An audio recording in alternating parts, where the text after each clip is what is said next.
Hindi pwedeng sumali sa public auction ng mga luxury vehicles ang malalapit na kamag-anak ng mag-asawang Diskaya at mga nagpasok na mga luxury vehicles sa bansa.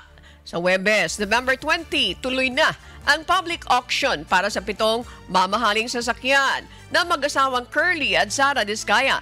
Ito ang unang pagkakataong isusubasta ang mga nahatak na ari-arian mula naman sa mga Diskaya simula nang pumutok ang isyu ng pagkakasangkot nila sa umano'y maanumalyang infrastructure projects ng gobyerno.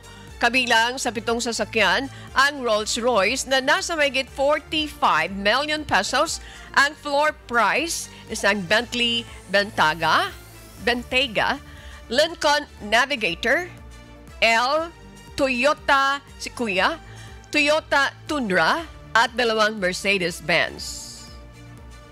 Nakikita natin na pwedeng ito ang maging unang simbolismo nung tinatawag lagi ni Justice Reyes na restitution na maibalik naman sa kaban ng bayan yung nanakaw sa pamamagitan nitong mga flood control scanner.